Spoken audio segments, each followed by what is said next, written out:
Alors, bonsoir tout le monde, honorable juge, madame la trésorière, monsieur les députés, chers collègues, confrères, consoeurs, membres de la communauté juridique et étudiante. Bienvenue à cette activité spéciale, Leadership des juristes noirs francophones, qui est proposée par le programme de pratique de droit de l'Université d'Ottawa.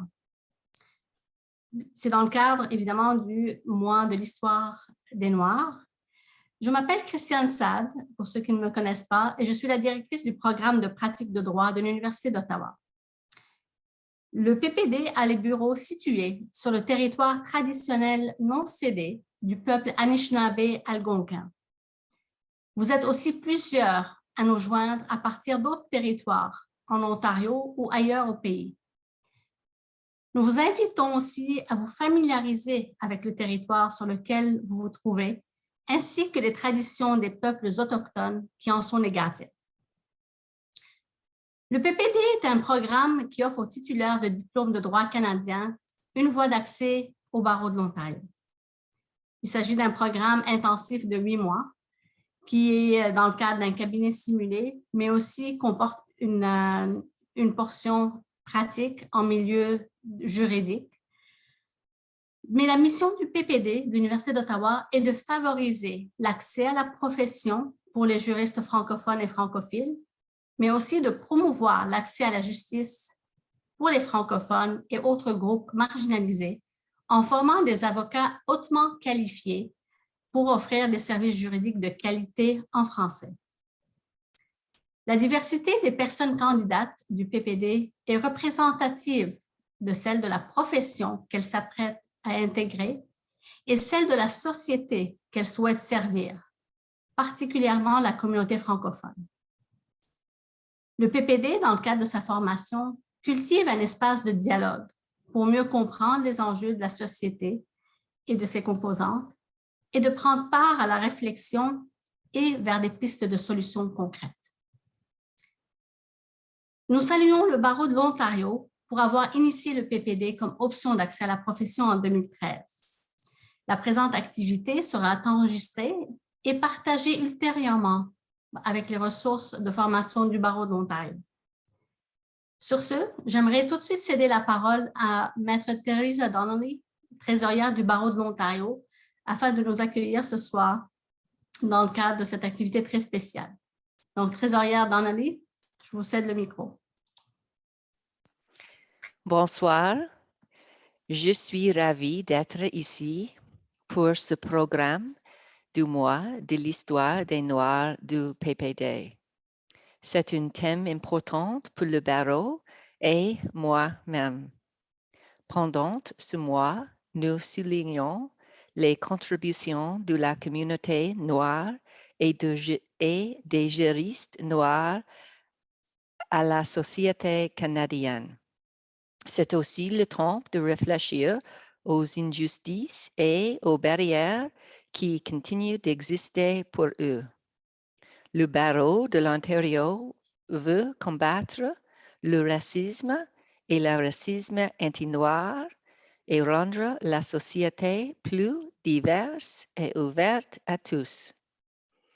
Plus tôt ce mois-ci, j'ai participé au programme de mois de l'histoire des Noirs présenté par le barreau, l'Association des avocats noirs du Canada et l'Association des parajuristes noirs de l'Ontario.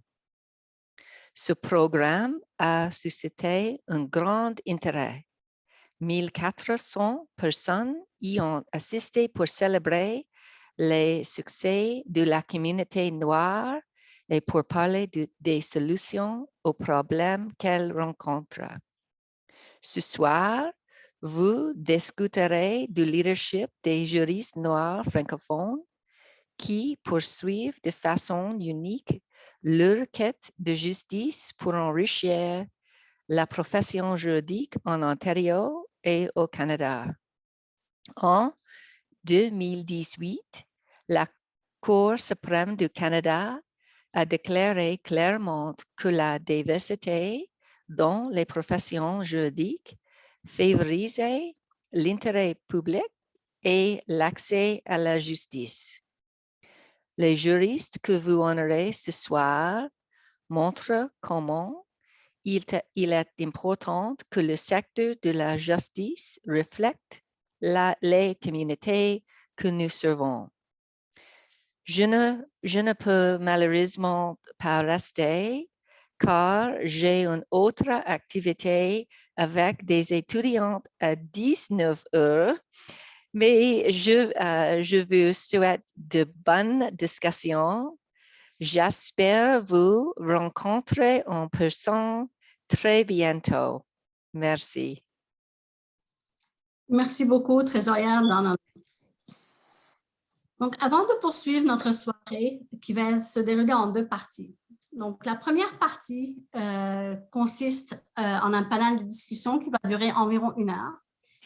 Et par la suite, dans les 25 dernières minutes, nous allons avoir une activité de réseautage. Vous aurez l'occasion de discuter avec les panélistes, mais aussi d'autres juristes exemplaires de la grande famille du PPD.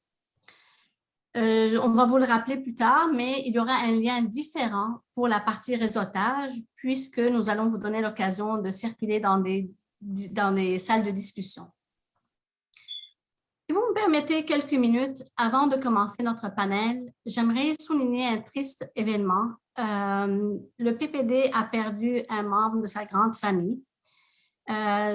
Notre collègue, notre confrère Pierre Claver Genzoboro, qui était candidat de 2016-2017. Pierre était diplômé en sciences environnementales, en droit civil et en common law de l'Université d'Ottawa. Il souhaitait pratiquer en droit de la personne et de l'immigration, mais la vie en a décidé autrement. On se rappellera de Pierre comme étant un optimiste qui n'abandonne pas ses rêves et maintient les efforts jusqu'à la dernière minute pour essayer de les réaliser. On se rappellera surtout aussi du son de ses tambours qu'il aurait souhaité partager avec vous lors d'une soirée comme celle de ce soir.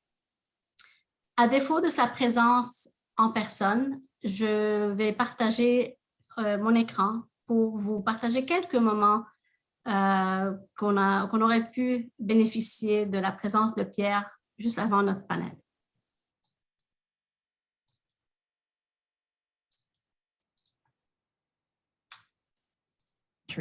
Tonight, we have a story of hope. The African country of Burundi also marks its independence on July 1st, and a group of drummers who escaped their country's civil war in 1993 now call Canada home. Drumming in Burundi is sacred, performed only on special occasions. And tomorrow on Parliament Hill in Ottawa, they'll show Canada Day is just that too.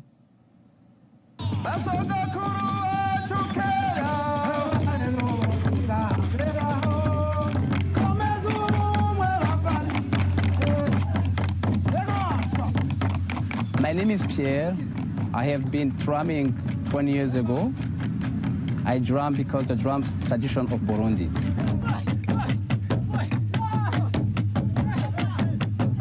I celebrate Canada for 2 reasons. I want to share with another Canadian to remember the Federation of Canada.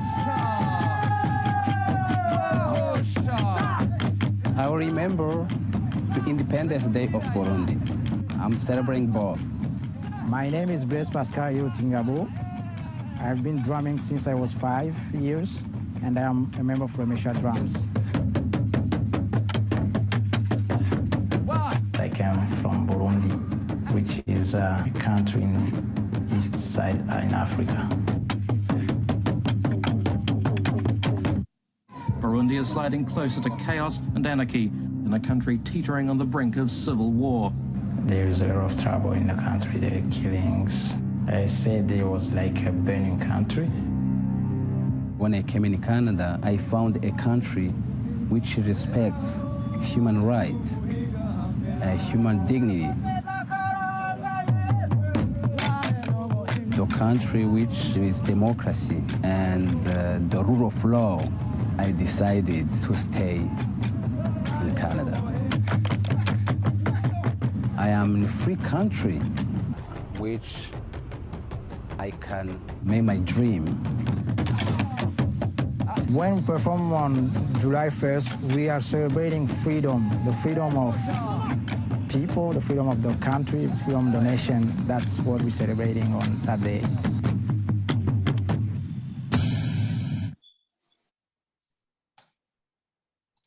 Donc, merci de votre attention et sans plus tarder, je vais céder la parole à mon collègue Stanley Coulanges qui va inviter notre panel à la discussion de ce soir. Merci, Mélissane. Bien, bonjour et bienvenue à tous à cette activité pour l'histoire des Noirs. Je suis Stanley Coulanges, votre modérateur. Tout d'abord, je vais prendre le temps de remercier toute l'équipe du programme du Pratique du droit pour leur contribution à concrétiser cet événement. Donc, l'organisation est composée, bien sûr, de Maître Sade, de Stanley Desmoulins, Élodie Desarts, ainsi que des étudiants qui ont contribué. Donc, j'ai nommé Camille Morin, Sandra Camille. Le programme de pratique du droit de l'Université d'Ottawa souhaite sensibiliser les participants aux défis auxquels peuvent être confrontés les juristes noirs francophones, particulièrement en contexte minoritaire ontarien. Dans le cadre de notre activité formative sur le leadership des juristes noirs francophones, nous aurons l'occasion de discuter de plusieurs de ces défis et d'apprendre de l'expérience professionnelle de nos panélistes qui mettront en valeur leur leadership et leur stratégie pratique pour contrer leurs défis respectifs durant leur parcours professionnel et autres. Par conséquent, j'aimerais remercier nos panélistes et aussi nos artistes d'avoir accepté d'être présents ce soir. Nous allons commencer avec une capsule artistique avant de débuter la première partie. Donc, nous avons l'honneur de débuter cette activité avec une capsule artistique avec Monsieur le député de Viau de Québec, Frantz Benjamin, récipiendaire de plusieurs distinctions, dont celle d'officier honoraire du régiment de Maisonneuve, et de la médaille de la reine d'Élisabeth II pour son engagement social. M. Benjamin continue à offrir à ses nombreux lecteurs le plaisir de découvrir son imaginaire à travers ses recueils de poésie. Donc, sans plus tarder, je vous présente M. le député Frantz Benjamin. Merci beaucoup, M. Coulanges. Bonsoir tout le monde. Quel plaisir d'être avec vous. Donc, je remercie celui par qui l'invitation est arrivée, Stanley Desmoulins, donc un ami de vieille date. Donc, très content d'être avec vous. Écoutez, je me demandais quoi partager avec vous, avec des juristes noirs francophones, dans le cadre du mois de l'histoire des Noirs. J'ai puisé dans ma besace deux textes de circonstances, je crois. Le 25 juillet 1941, naissait un jeune garçon à Chicago, dans l'Illinois. Et ce garçon-là sera lynché, assassiné, torturé le 28 août 1955. Il avait 14 ans. Son nom, Emmett Till. Et il aurait eu 71 ans aujourd'hui. Alors pour Emmett Till, j'ai écrit ceci. Tu aurais eu 70 ans aujourd'hui, Bobo. Et comme tant d'enfants, tu aurais pu voyager, tu aurais pu marcher dans tant de villes, tu aurais pu courir tant de mers, tu aurais pu marcher encore. Mais ta blessure est encore pour nous tous une plaie ouverte au vent. Une cargaison de malheur sans itinéraire. Tu aurais eu 70 ans, Bobo, et comme d'autres hommes, tu aurais pu rire, danser, sourire et peut-être voir tes enfants grandir. Mais certains hommes, plus infâmes que l'infamie, ont brûlé le parchemin de ta vie. Pour toi, Bobo, ce soir, j'allumerai le chandelier à 14 branches. J'érigerai un monument bien haut à la mémoire des balafrés. Je dirai aux hommes de ma ville que la tristesse n'a point de chant dans une bouche affamée de justice. Je dirai aux enfants de mon pays et de partout de ne pas chercher l'étoile sur un drapeau, car le racisme est toujours en quête de patrie. Promet-il, voilà. Merci bien, monsieur le député. C'était un beau poème. C'était touchant. Félicitations. Et si vous permettez, je vais peut-être partager un autre avec vous, plus contemporain celui-là. Ça s'est passé dans la ville de Québec il y a quelques mois. Des images saisissantes qui nous ont secoués tous. Celui d'un enfant, d'un adolescent, pas d'un enfant, d'un adolescent, la face à terre, avec les bottes d'un policier sur son visage enneigé, les yeux ensanglantés. Il s'appelle, ce garçon-là, Pacifique Nuyo-Kwezira. Et pour Pacifique, j'ai écrit ceci. Pacifique n'est pas un nom de révolte. Pacifique n'est pas un nom d'agitateur. Pacifique n'est même pas le nom d'un vandale ou d'un pyromane. Ce n'est pas non plus un nom de tam-tam pour jouer à la matraque. Pacifique est le nom d'un rêve perché à Limoilou. Pacifique n'est pas un nom qui devrait avoir peur de marcher la nuit dans les rues de Québec. Pacifique est le visage d'un fils, d'un frère ou d'un ami ou d'un voisin. Pacifique, le visage enneigé sous les bottes. Pacifique, le regard ensanglanté d'un jeune homme qui désespère de vivre. Pacifique est à l'envers de tous ces endroits où nous rêvons de pouvoir être noirs et beaux, tout simplement. Voilà. Merci. Merci à vous. C'était très beau. Nous allons maintenant poursuivre avec notre premier panéliste, qui est Maître Apollon.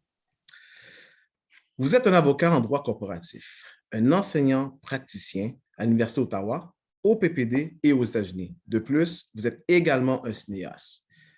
Maître Apollon, brièvement, pourriez-vous nous faire part davantage de votre parcours professionnel ainsi que les défis que vous avez rencontrés et que vous continuez à rencontrer? Merci Stanley. Plaisir d'être avec vous ce soir. Donc, je vais répondre brièvement. Je veux pas trop parler de moi-même, mais non, j'ai toujours eu des défis. Justement, c'est intéressant. Je suis toujours en contact avec une de mes anciennes enseignantes à l'école élémentaire qui était d'origine autochtone. Elle est d'origine autochtone, toujours, elle est en vie. Et je lui parle souvent. Et c'était la première enseignante. J'ai des parents. Mon père était un des premiers scientifiques noirs à travailler au ministère de l'Agriculture du Québec, au gouvernement du Québec, un des premiers scientifiques noirs à travailler pour le gouvernement du Québec. Donc, ma mère aussi, une femme éduquée. Donc, je venais d'une bonne famille qui croyait en moi, plein de potentiel, mais tous les jours à l'école, dès l'élémentaire, je me faisais appeler par le mot « N » et je me faisais dire que je n'étais pas intelligent. Les enseignants téléphonaient mes parents pour dire que je n'étais pas intelligent, jusqu'à temps que je rencontre mon enseignante, Micheline, qui est d'origine autochtone, qui a téléphoné mes parents pour dire que c'est un élève doué, très intelligent, qui a plein de potentiel. C'est seulement qu'il a trop d'énergie, il devrait faire du sport. Donc, je suis devenu, comme vous le savez, j'ai fait beaucoup de sport. J'ai joué au football universitaire. J'ai été recruté pour faire du football professionnel dans la CFL. Donc, j'ai fait beaucoup de sport après. Mais je parle de cette histoire-là de l'école élémentaire, mais ça a commencé comme ça. Dès que je suis sorti de la maison chez moi, on se fait dire qu'on n'est pas intelligent, qu'on devrait aller, qu'on est sous-humain, qu'on devrait regarder pour qu'on n'a pas de potentiel. Puis je me souviens aussi, une fois à l'université, à la faculté de droit, j'avais été prendre un café avec un professeur bien sûr, un professeur blanc que je croyais un mentor, que j'aimais beaucoup, que je respectais. Puis je lui ai dit, ben moi, je vais aller étudier Ivy League aux États-Unis, puis je vais faire des publications dans des grandes revues de droit. Puis là, il m'a regardé, au lieu de me dire, hey, c'est possible, il m'a dit, ah non, ça c'est trop difficile. Je pense pas que tu vas être capable de faire ça. Donc maintenant, j'ai gradué de Penn et je suis rendu à 10 publications. J'arrive d'un symposium au Texas. J'ai publié dans une revue de droit américaine, une des plus prestigieuses aux États-Unis dans le domaine de l'éthique juridique. Donc, qu'est-ce qu'il faut dire de toutes ces histoires-là? Il faut garder son rêve, il faut garder son espoir. Mais les difficultés qu'on affronte, c'est des difficultés humaines. Tous les êtres humains vont affronter des difficultés, sauf que quand ça vient t'attaquer directement à cause, non pas de ton caractère, comment tu te comportes, mais plutôt la couleur de ta peau, ça, c'est une caractéristique inhérente qu'on ne peut pas changer, ça vient vraiment nous affecter. Mais il faut garder l'espoir, puis il faut foncer. Puis c'est ma nature entrepreneuriale qui fait que je continue. On aura justement l'occasion de parler de la nature entrepreneuriale, mais j'ai pris des notes, le mot haine, autochtone et problème qui continue en fait, problème plus jeune, problème secondaire, ensuite continuer à la vie professionnelle. Donc j'ai mis les points ici et c'est parfait en fait. C'est vrai parce que c'est quelque chose qui arrive réellement de la vie de tous les jours de Noirs ou de n'importe quelle personne racisée. Juste passer à une question par rapport à votre francophonie. C'est quoi les bénéfices d'être francophone dans la profession de juriste? Pour moi, donc, j'ai grandi au Québec. Quand je suis arrivé à l'Université d'Ottawa, j'ai fait ma Common Law, le programme national. J'ai étudié en anglais. J'ai appris l'anglais vraiment tard dans ma vie. Et j'ai fait mes examens du barreau de l'Ontario en français. Donc, j'ai toujours été reconnaissant envers la communauté franco-ontarienne de s'avoir battu pour défendre les droits linguistiques. Et j'ai été beaucoup impliqué, j'ai fait des projets, j'ai même fait une émission de télévision avec la GEFO à la télé communautaire d'Ottawa, cliquezjustice.tv, pour favoriser l'accès à la justice en français. Donc, j'ai été beaucoup impliqué comme du travail bénévole pour la communauté franco-ontarienne. J'ai été très reconnaissant. Donc, qu'est-ce que j'ai trouvé aussi, c'est que c'est m'exprimer en français. Donc, la francophonie, l'importance de la francophonie, c'est la 5e langue parlée au niveau planétaire et 55%, ça c'est les statistiques de la francophonie, 55% des francophones sont noirs, viennent de l'Afrique ou aussi de l'Afrique du Nord, donc ils ne sont pas blancs. Donc, c'est quelque chose que les francophones canadiens doivent comprendre. Mieux nous intégrer dans leur communauté, c'est mieux s'ouvrir au niveau international pour faire du commerce, faire des différentes choses et faire des échanges culturels et économiques. Et surtout, je le répète, économique. Il y a une guerre.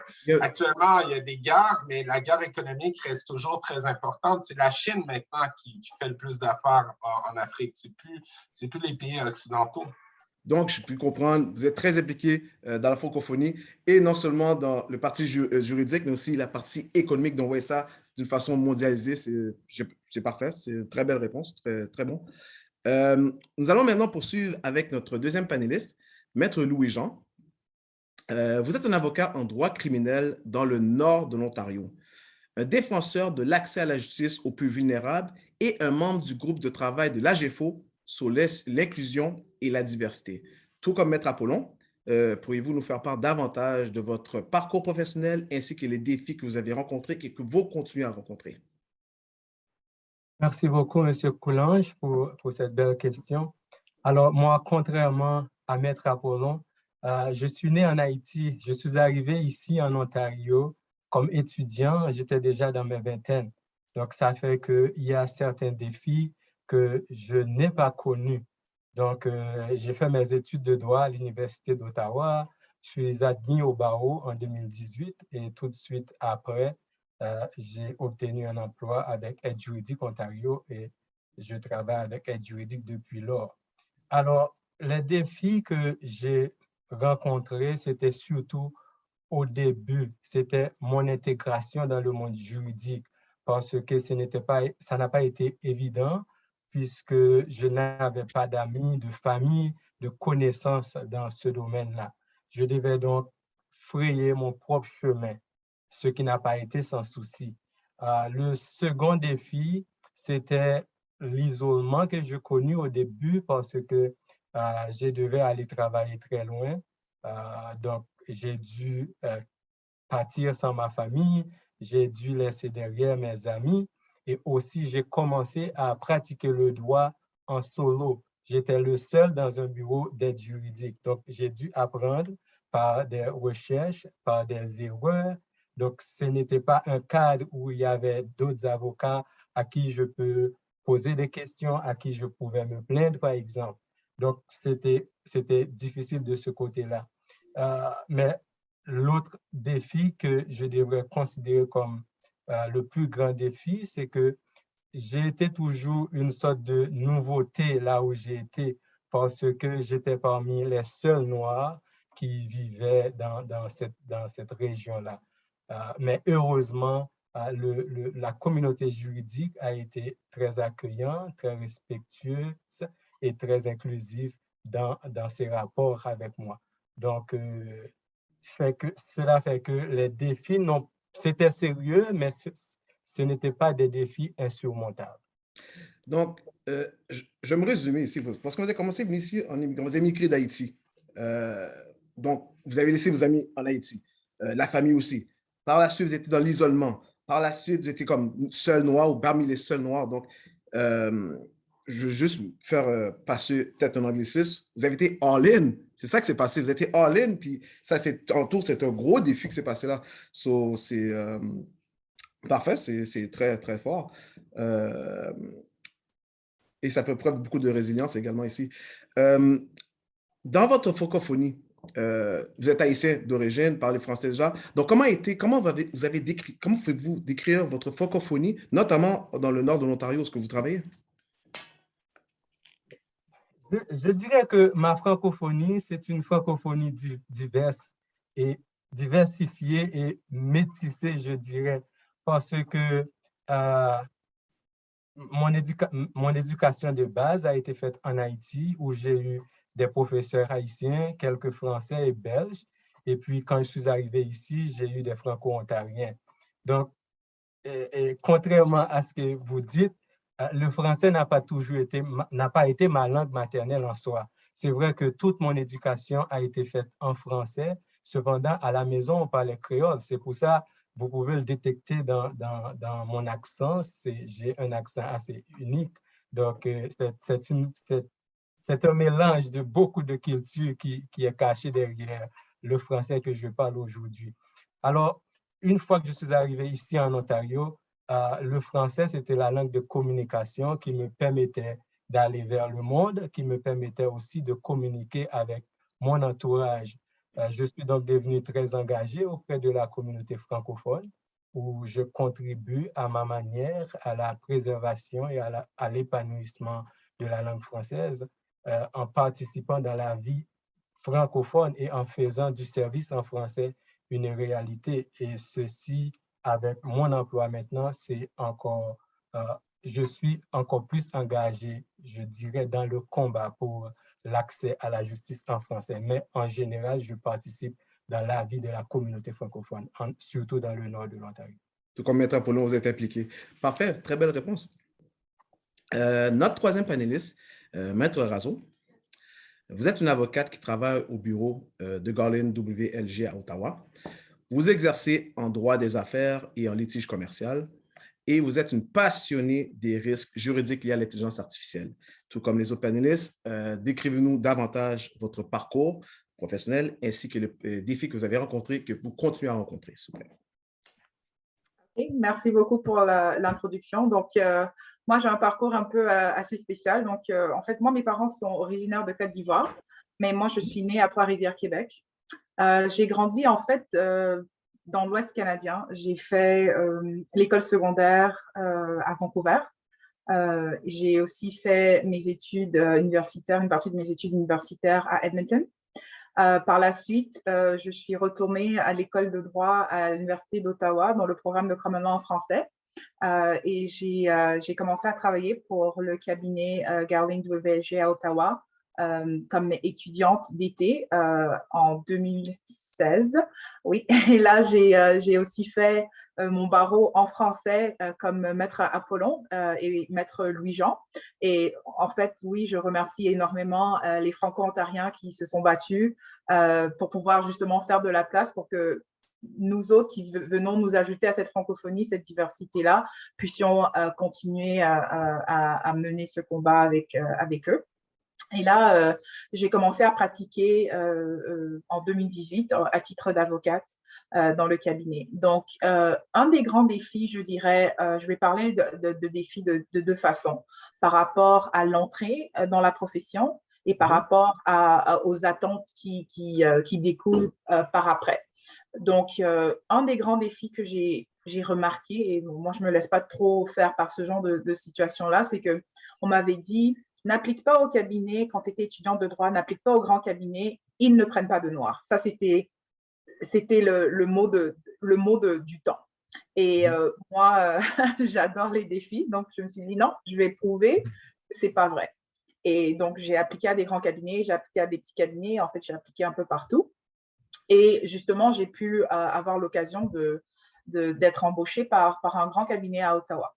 Et donc, l'autre aspect aussi, c'était, si tu vas faire tes entrevues, assure-toi d'avoir des cheveux lisses, ne porte pas de tresses parce que là, ils ne vont pas t'accepter.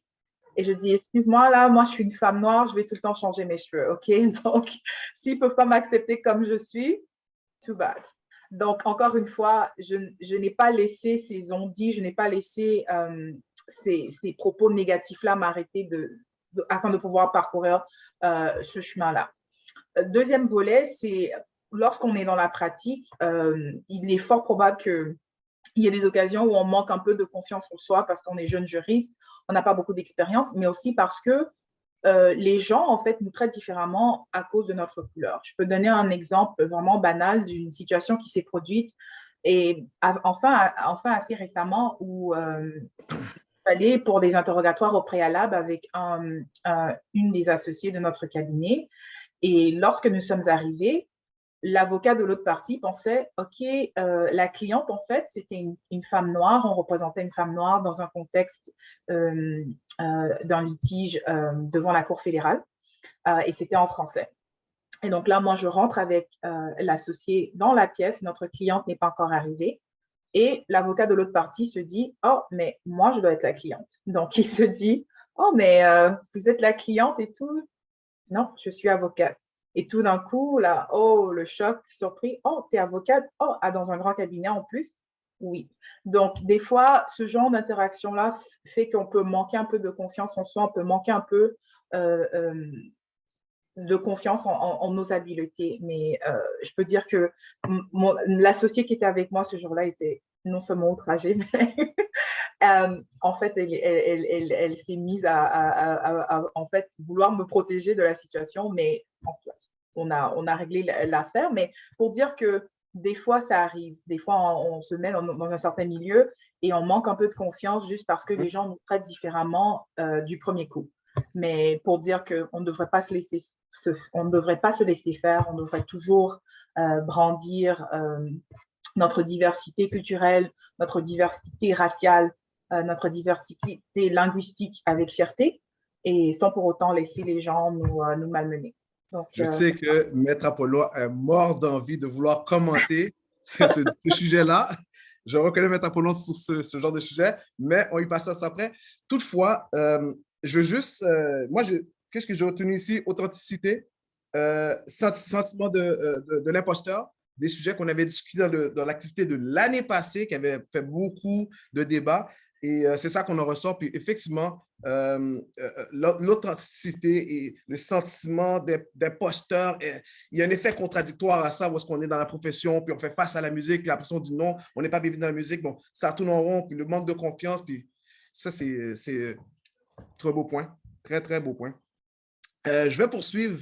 Non, tout à fait, juste avant.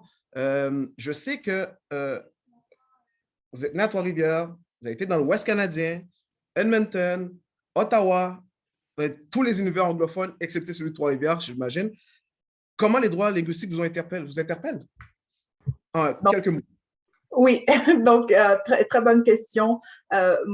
Vraiment, pour moi, l'accès à la justice est tellement important, surtout en minorité linguistique en Ontario. Et comme Maître Apollon a dit, on ne se rend pas compte, mais beaucoup de francophones ne sont pas blancs. Et donc, ça, c'est quelque chose qui fait que ça nous donne un accès à une diversité de personnes dont nos confrères blancs qui sont originaires de l'Ontario n'ont pas. Donc, pour moi, certainement, un des grands défis que je vois, surtout dans la pratique, c'est le fait que beaucoup des précédents ne sont pas en français. Donc, on doit faire une sorte de traduction un peu des arguments juridiques qu'on peut faire. Et surtout, je parle de ça dans le contexte du litige, bien sûr. Donc, osons espérer qu'il y aura une augmentation de traduction de précédents juridiques au niveau soit de la Cour supérieure, soit de la Cour d'appel en Ontario pour justement permettre aux avocats francophones, des gens qui pratiquent en litige, de pouvoir justement se baser sur ces précédents-là, ces principes juridiques-là, pas pour autant traduire ça de nos propres moyens, mais d'avoir justement des précédents en français qui vont pouvoir aider nos clients à pouvoir faire avancer leur cause. Donc ça, je trouve que ça, c'est vraiment quelque chose qui me passionne et quelque chose qui est justement très important à faire avancer. Parfait. Merci pour cette réponse. Notre quatrième panéliste, elle n'est pas juriste, mais elle travaille avec eux. Elle a beaucoup d'expérience en entrepreneuriat et elle est très impliquée en matière de justice sociale. Madame Peters, vous êtes une entrepreneure et une activiste communautaire avec 15 ans d'expérience, une gestionnaire de programmes au Conseil économique et social d'Ottawa-Carleton et une entraîneuse professionnelle dans les relations de la race et de la justice sociale. Tout comme les autres panélistes, décrivez-nous davantage votre parcours et les défis que vous avez rencontrés et vous continuez à rencontrer, s'il vous plaît. Merci Stanley pour l'introduction. Alors, moi, je suis une personne qui a grandi à Montréal. Je viens d'une famille défavorisée, comme qu'ils disent. Alors, j'ai une histoire de succès, une histoire où si tu irais dans le quartier où j'ai grandi, puis tu dirais que je serais une entrepreneur aujourd'hui, une mère de famille, mariée, pas une baby mother, mariée, qui est vraiment dans un cadre professionnel, ils ne te croiraient pas. Parce que les statistiques pour les jeunes, les gens comme moi qui viennent du background que je viens, n'étaient pas vraiment favorisables. Alors, je me décris comme une entrepreneur parce que j'ai étudié en administration des affaires, c'était vraiment ça, mon background professionnel.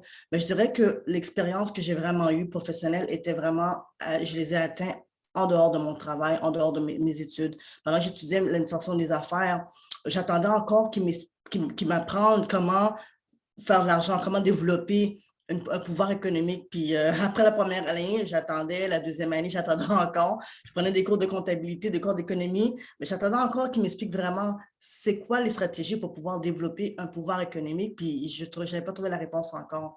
Alors, j'ai commencé à vraiment développer un réseau en dehors de l'école. J'allais dans des séminaires, j'allais dans des différents réseaux, des 5 à 7. J'ai commencé vraiment à connaître des gens qui étaient dans certains domaines, le domaine de l'immobilier.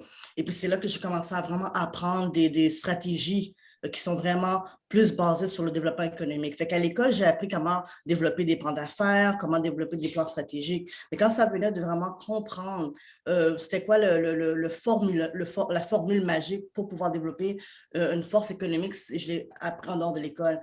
Alors, c'est une des choses que moi, je veux toujours, dans mon travail communautaire, encourager les gens à faire, c'est de constituer une communauté de pratique. C'est vraiment nécessaire. On fait toujours la promotion dans la communauté d'aller chercher une éducation, développement, en loi, légale, devenir un docteur ou devenir un ingénieur. Mais surtout aujourd'hui, ces compétences-là seulement ne sont plus assez. Il faut vraiment pouvoir mélanger, puis de vraiment comme faire des transferts de connaissances avec nos compétences professionnelles, mais aussi il faut qu'on emmène d'autres choses sur la table. Que tu sois une personne qui n'est pas un entrepreneur qui travaille pour l'organisation, il faut quand même développer un esprit d'entrepreneuriat. Même quand j'étais au travail au gouvernement fédéral, des fois, je travaillais des longues heures, puis j'apprenais le plus que je pouvais. Puis des fois, mes collègues me demandaient « Pourquoi tu travailles aussi fort, aussi long, aussi longtemps? » Puis pour moi, c'est pas pour mon employeur, parce que nos employeurs, comme vous le savez, ils n'apprécient pas toujours les efforts qu'on fait. C'est vraiment pour moi. Les connaissances que je bâtissais, les expériences que je bâtissais aussi, étaient vraiment ce qui m'a vraiment aidé à transférer ces connaissances-là en tant qu'entrepreneur aujourd'hui.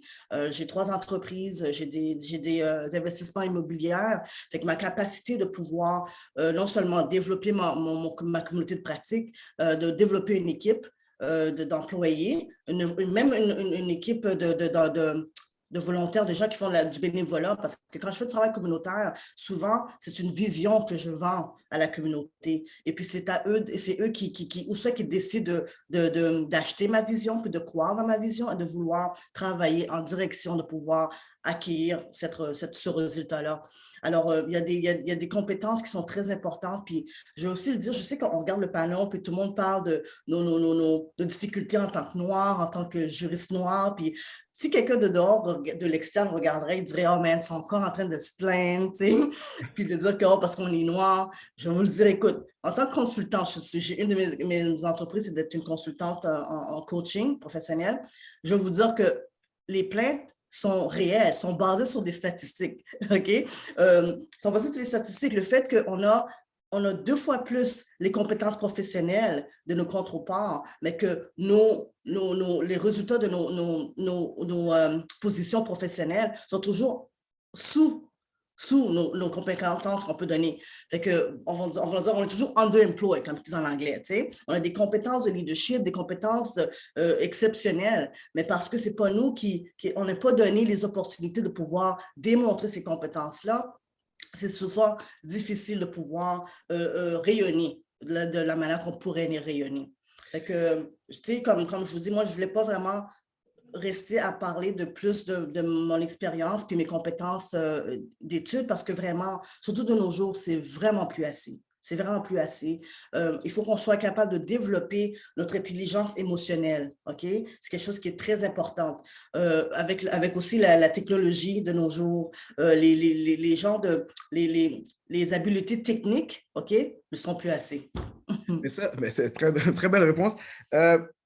Il y a beaucoup de choses, il y a beaucoup de choses là. Il y a beaucoup de sujets qu'on pourra en parler, discuter et même faire un panel là-dessus juste pour ça. Mais ce que j'ai retenu, c'est communauté pratique, expérience. Je mets un point que ces deux-là. Bon, c'est vrai que dans la théorie, on rentre dans la théorie, on reste dans la théorie, puis on reste dans la théorie.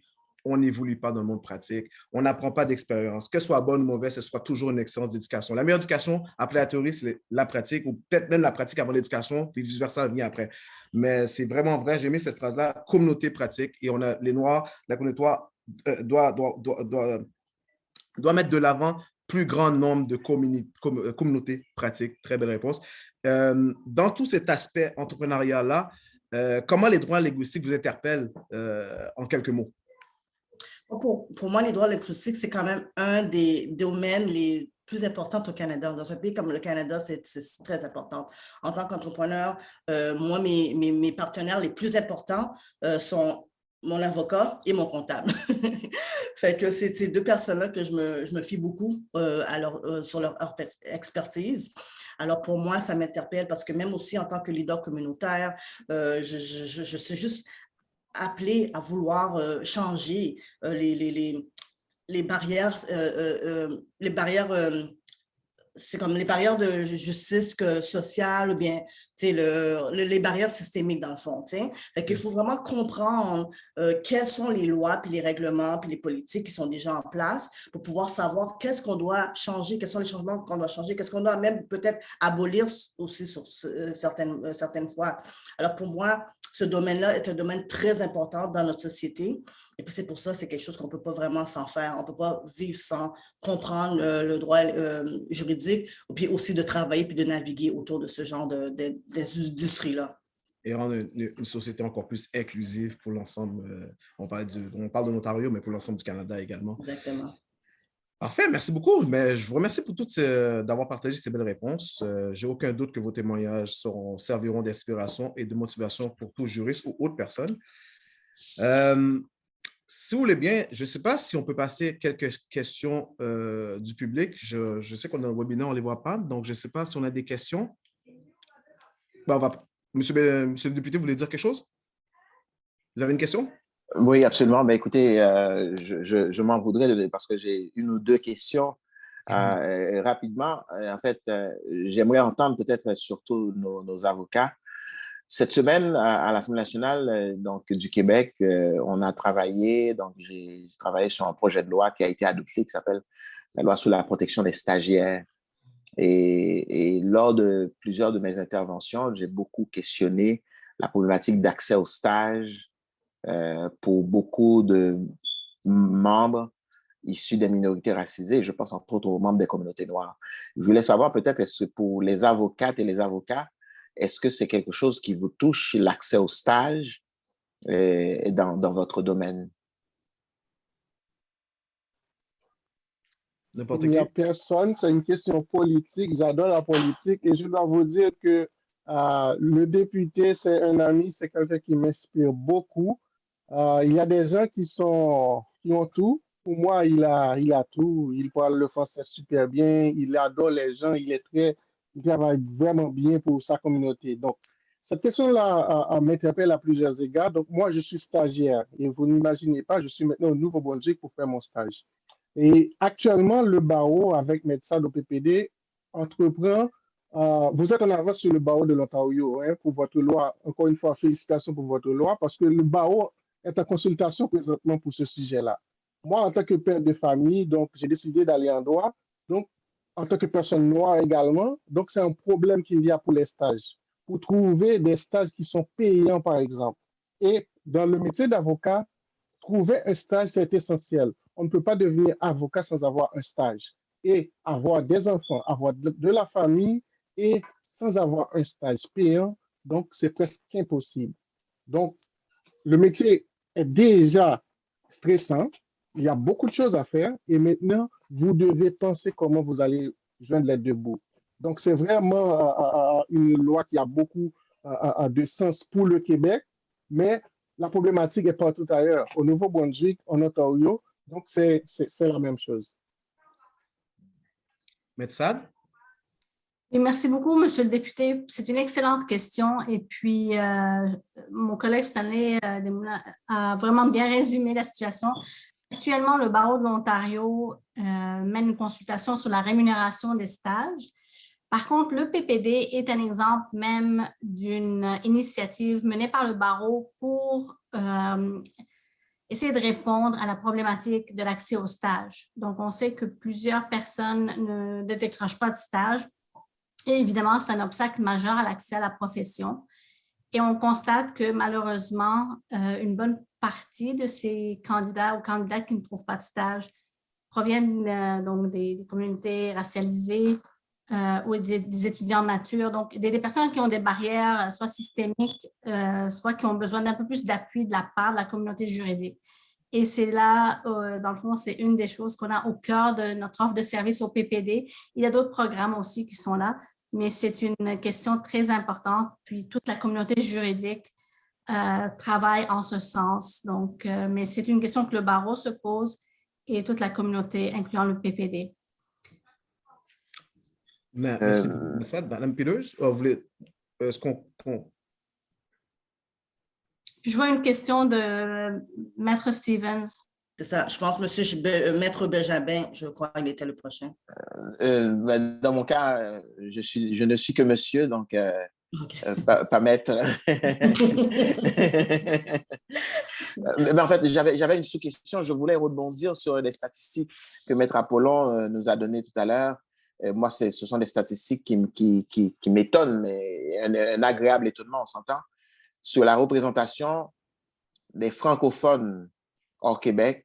Donc, pouvez-vous, Maître Apollon, me reconfirmer les chiffres que vous avez donnés tout à l'heure sur la proportion de francophones issus des communautés noires et maghrébines?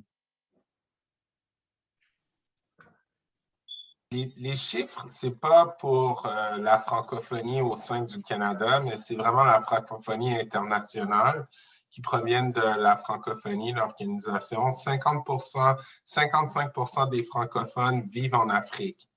L'Afrique est le continent qui compte le plus grand nombre de francophones. Donc, c'est ça, c'est vraiment ça que je parlais. Mais on le voit, par exemple, au sein de l'Ontario. Donc, vous représentez le Québec. Le Québec a souvent des questions identitaires et d'autres choses. Donc, je ne vais pas rentrer dans des détails, mais en Ontario, qu'est-ce que j'ai remarqué? J'ai grandi au Québec. Quand je suis arrivé en Ontario, on peut voir que l'intégration était plus facile au sein des communautés francophones. Peut-être que mes collègues pourront en discuter aussi, mais qu'est-ce que j'ai remarqué, c'est comme l'expression anglaise, ils disent « strength is in the numbers ». S'ils réalisent les Franco-ontariens sont tellement minoritaires, ils doivent vraiment accueillir tout le monde, bien les intégrer dans leur communauté, offrir des services en français, sinon ça va disparaître parce qu'ils comprennent bien que c'est toujours la question de financement qui revient. Ça coûte cher promouvoir le français. Il n'y a pas assez de monde qui veulent des services en français. Pourquoi on offre des services en français? C'est toute cette question-là pour l'accès à la justice en français en Ontario. Donc, intégrer les communautés des écoles secondaires élémentaires franco-ontariennes intègre le plus possible toutes les communautés parce qu'ils vraiment ils comprennent que c'est leur survie qui en dépend. Donc, c'est vraiment plus dans cet esprit-là. Bon, il y a encore des difficultés, il y a encore une sous-représentation au niveau, par exemple, sur le banc, au niveau judiciaire pour juge ou dans des hauts postes de la société. C'est un peu les mêmes défis qu'au Québec. Là. On n'a pas toutes les statistiques. On commence à recueillir de plus en plus de statistiques depuis l'événement de George Floyd a vraiment provoqué maintenant que le gouvernement, différents gouvernements vont aller chercher plus de statistiques pour qu'on puisse vraiment mieux étudier la problématique, mais on le sait très bien, la problématique. Mais moi, j'ai pu remarquer que l'intégration a été vraiment plus facile en Ontario. Si vous permettez, je peux juste prendre une question du public. Puis si une seule personne pourrait répondre pour avancer, pour ne pas perdre, parce qu'on a d'autres questions éventuellement, évidemment. La question est, quels ont été vos efforts à faire grandir la communauté noire juridique ou de faire du mentorat avec d'autres personnes dans la communauté? Avez-vous des conseils pour les étudiants ou les débutants? N'importe lequel de vous pourrait répondre, donc techniquement, ce serait un avocat.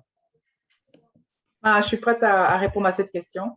Donc, le conseil que je donnerais, c'est n'hésitez surtout pas à faire comme on appelle des cold calls. Là, il y a beaucoup d'avocats et non seulement des avocats noirs, mais des avocats qui sont prêts à justement prêter appui, sont des alliés aux causes qui nous tiennent à cœur.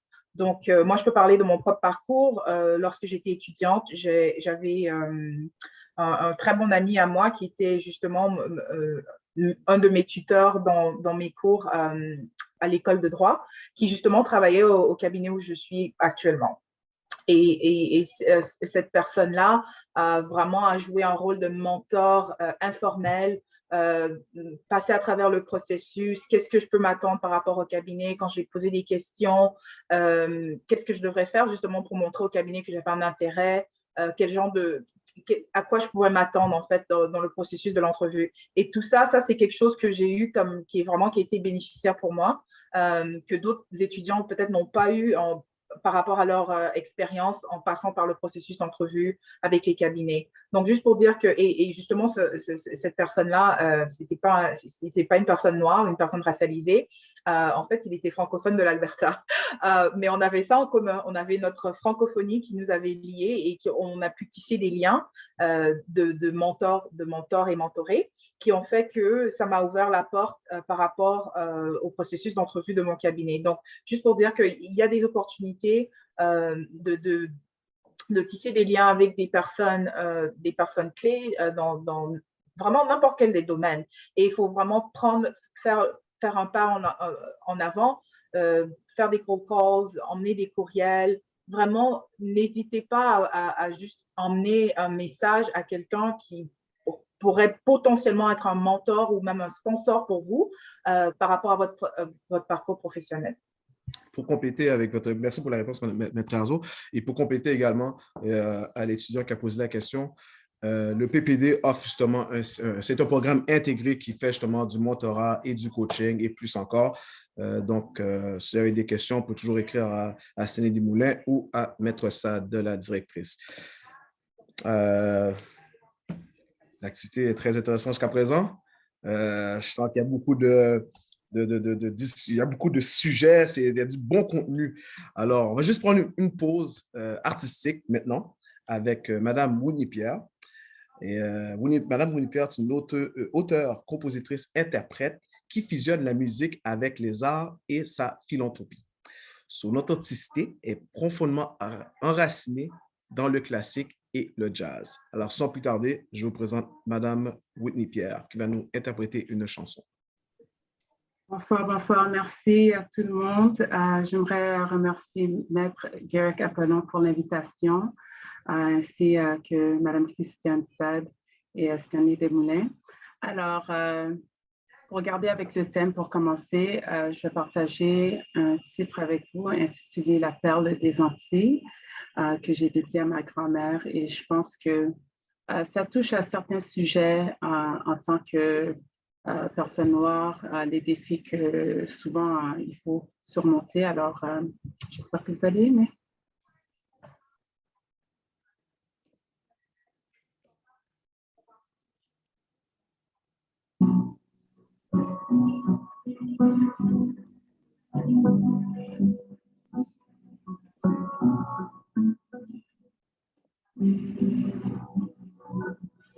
Haïti chérie, la perle des Antilles qui brille même dans tous ses états, comme la femme du marché. Je t'ai vu dans toute ta fierté, ton thé café torréfié noir rayonne et raconte ton histoire. Tes hanches se balancent au rythme des tambours, les chants de tes ancêtres et de ton parcours dans les rues de Saint-Marc ou Port-au-Prince. T'as une splendeur qui laisse une empreinte. On entend le chien aboyer. Tu portes ta couronne, mais il ne voit qu'un panier. Il ne voit qu'un panier, qu'un panier. Et tu portes ta couronne, ta couronne. Belle femme, permets-moi d'essuyer tes larmes. Belle femme, ta douleur perce comme une flamme. Belle femme, même s'ils essayent de te dégrader. Belle femme, n'oublie pas, tu es la source de l'humanité.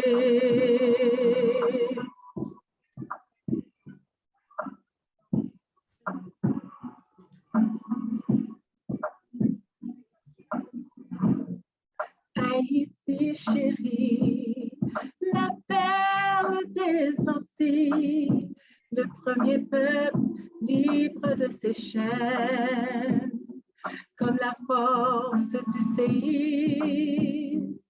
Je ressens la colère du pays, comme la femme du marché meurtri. Tu fleuriras parmi les débris. Tes hanches se balancent au rythme des tambours, les chants de tes ancêtres et de ton parcours. Ils guident ton parcours. Ils guident ton parcours. Belle femme, permets-moi Permets-moi d'essuyer tes larmes. Belle femme, ta douleur perce comme une flamme. Belle femme, même s'ils essayent de te dégrader. Belle femme, n'oublie pas, tu es la source de l'humanité. On entend les chiens aboyer. Tu portes ta couronne, mais il ne voit qu'un panier. Il ne voit panier, panier. Tu portes ta couronne. Belle femme, permets-moi d'essuyer tes larmes. Belle femme, ta douleur perce comme une flamme. Belle femme, même s'ils essayent de te dégrader. Belle femme, n'oublie pas, tu es la source de l'humanité.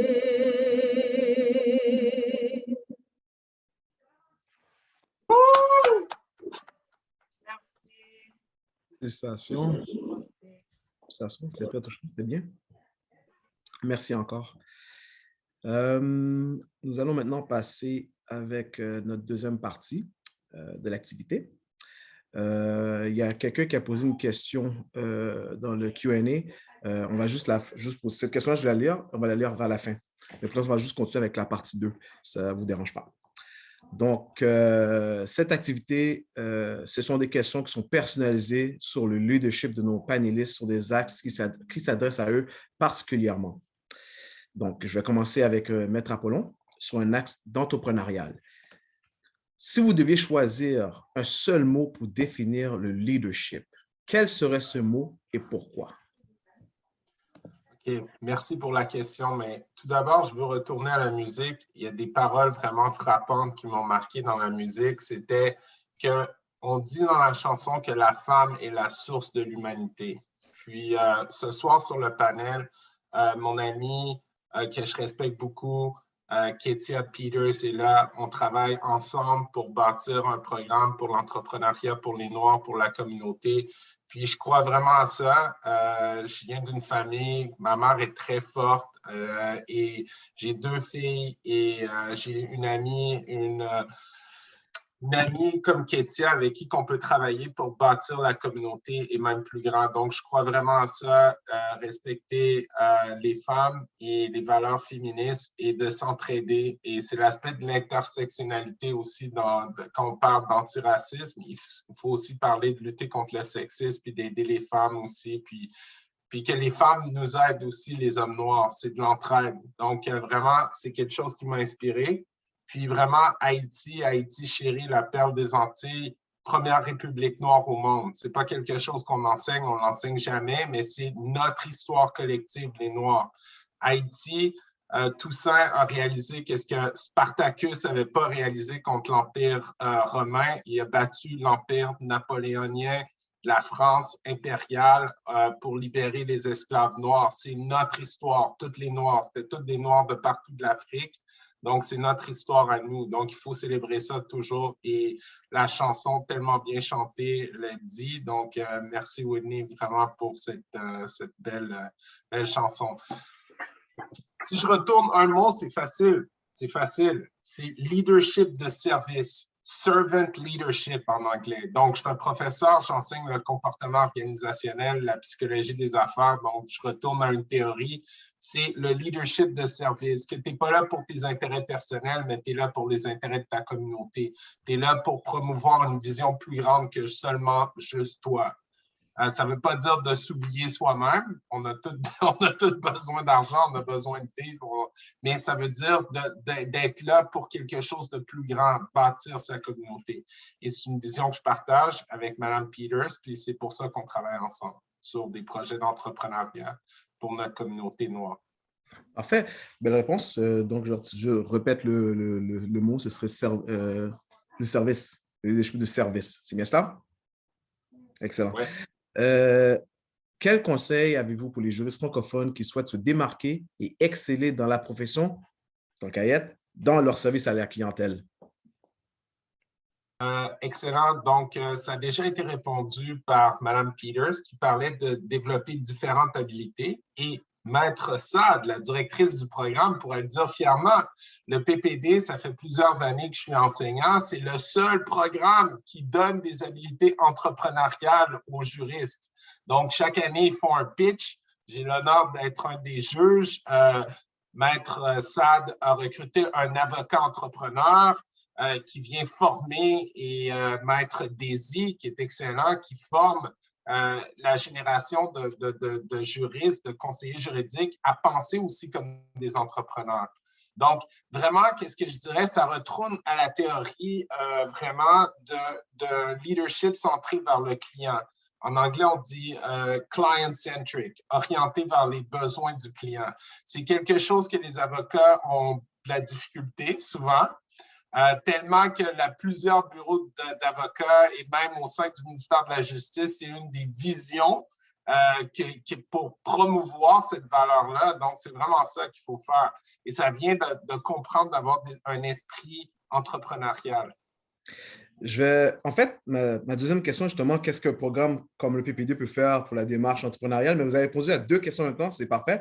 Et je vais même rajouter, merci d'être un peu long là-dessus, je vais même rajouter que moi-même, étant candidat au PPD, il y avait vraiment cette facette de co-entrepreneurial, où est-ce que le pitch et tout, puis je dis, mais attends, là, on n'est plus dans le monde juriste, on est vraiment dans le monde de la pratique, puis vraiment, c'était ce que je qualifiais un stress, mais de bon stress, le stress de vouloir entreprendre et de réussir, donc il fallait faire des heures et tout. J'étais justement partenaire avec Stanley Desmoulins qui est ici, on a fait beaucoup mieux pour dormir. Un excellent travail, en passant. Merci beaucoup. Stanley, c'était vraiment bon. Ouais. Donc, c'est exactement ce que l'entrepreneur fait. Il ne dort pas. Ça ne veut pas dire qu'il ne faut pas dormir. Ça veut dire qu'il ne dort pas. Il trouve le moyen de dormir quand il peut. Donc, merci de faire le point là-dessus, Maître Apollon. Attends, mec, tu as des enfants. Est-ce que tu as déjà des enfants? J'ai 2 enfants. Donc OK, fait que tu dors vraiment pas. Okay? Il y en a un qui est sous contrôle, là. Il est sous contrôle.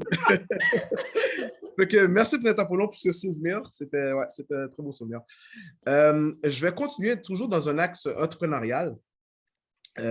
Avec Mme Peters, quel est votre choix de mots pour définir le leadership et pourquoi? Oui. Fait qu'avant de commencer, je vais faire du pouce sur un commentaire que Maître Apollon a fait. Je vais faire un shameless plug. Le Conseil économique et social d'Ottawa-Carleton a justement développé un programme qui encadre les entrepreneurs noirs francophones. Alors, allez sur le site Internet pour pouvoir en savoir plus. OK? Shameless plug fini. Alors, moi, en un mot, comment que je décris le leadership? Je dirais juste un mot qui est la confiance. Pour moi, sans la confiance, il n'y a pas de leadership. Un leader, ça doit être un capitaine d'une équipe, pas un genre de patron au sommet d'une pyramide ou quoi que ce soit. Alors, pour pouvoir développer ce genre de réseau-là, il faut avoir confiance aux autres parce qu'on dépense sur notre équipe pour pouvoir nous aider à atteindre nos objectifs. Puis pour pouvoir développer une confiance, mais il faut que les gens nous fassent confiance. Fait que c'est vraiment comme un genre de spirale. Il faut qu'on fasse confiance, puis les gens nous fassent confiance. On fait confiance, puis les gens nous fassent confiance. Puis pour pouvoir développer un réseau aussi, il faut pouvoir faire confiance. Tu sais. Quand tu rencontres quelqu'un pour la première fois, oui, tu ne sais pas si ça va être une bonne expérience, si ça va être vraiment une connaissance qui va vraiment apporter fruit dans le futur à long terme. Mais tu fais juste développer la relation sans savoir où est-ce que ça va t'emmener. Alors, c'est vraiment ça qui est important. Une des stratégies que j'utilisais au début, quand j'étais jeune, j'ai commencé à un très jeune âge, quand j'étais dans la vingtaine, quand j'étais étudiante. Chaque fois que je rencontrais quelqu'un, puis je leur disais, on échangeait des numéros de téléphone, puis on fait souvent, on échange des numéros de téléphone, ou bien on dit, on va s'appeler. La plupart du temps, les gens, ils font quoi? Ils n'appellent pas, ils n'envoient pas de courriel, ils n'utilisent même pas le numéro de contact. Fait que moi, c'est une pratique, puis aujourd'hui, je vois que c'est une stratégie qui est concrète. Puis c'est ça que je faisais, mais au début, je ne savais pas ce que ça m'en donnait. Tout ce que je voulais, c'est d'être une personne de parole. Si je t'ai dit que je vais t'appeler, mais je le faisais. Si je t'ai dit que je vais t'envoyer un courriel, mais je le faisais. Fait que ce soit l'heure que j'arrivais chez nous, pouvait être comme 11 heures le soir après une longue journée. J'arrivais sur mon ordinateur, je prenais la carte d'affaires de la personne, j'envoyais un courriel. Bonjour, Madame Rachel, c'était vraiment un honneur de t'avoir rencontré aujourd'hui. J'ai vraiment apprécié notre conversation sur tel sujet. Au plaisir de se revoir, blablabla. Puis, des fois, il répondait, des fois, il ne répondait pas. Mais souvent, le réseau que j'ai développé était vraiment à partir de là. Une conversation, de faire vraiment un retour d'appel, vraiment faire un suivi. Puis, à partir de là, j'ai des gens que je suis encore en affaire avec aujourd'hui, que je suis juste même des amis aujourd'hui. Mais c'est parce que j'avais pris cette action de confiance-là, puis de vraiment être vraiment parole. Puis je faisais un suivi. Fait que pour moi, c'est vraiment ça, c'est la confiance. Sans la confiance, on peut vraiment rien faire. On peut vraiment pas. Puis on va être déçus des fois. Les gens vont nous décevoir, nos employés vont nous décevoir. Mais il faut continuer quand même de donner une deuxième chance, une première chance à la prochaine personne qu'on rencontre. Parce qu'on peut vraiment pas arriver loin toute seule. On peut arriver vite toute seule. On peut pas arriver loin toute seule, ça c'est sûr. On a besoin des autres pour continuer et c'est là la communauté pratique vient à jouer un rôle dans l'ensemble pour tout le monde et un bénéfice pour tout le monde, je veux dire. Dans cette avenue toujours d'un partenariat dans la communauté noire, c'est quoi les obstacles que vous avez remarqués chez les entrepreneurs? Je sais que pour vous, le leadership, c'est la confiance, mais quel obstacle qui fait en sorte que l'entrepreneur noir devrait engager ou ne devrait pas faire? Ou quelles sont vos recommandations de tout le monde? Ouais. Moi, je dirais la confiance en soi. L'obstacle que je vois pour la communauté noire, c'est que le racisme systémique joue beaucoup dans ça. On est vraiment, des fois, on pense que les choses qui nous arrivent, ce sont des choses qui nous arrivent à nous seulement. Ce sont des événements qui sont isolés, mais ils ne le sont pas. Puis même quand je travaille avec les jeunes entrepreneurs, puis ils vont dire « Oh mon Dieu, moi, ça m'arrive tout le temps ça. Oh, c'est difficile, ils ne m'ont pas rappelé. » C'est à cause que je suis noire, puis déjà, l'histoire dans leur tête, parce qu'ils sont noirs, ils créent cette barrière déjà. Puis pourtant, non, c'est vraiment comme ça pour tout le monde.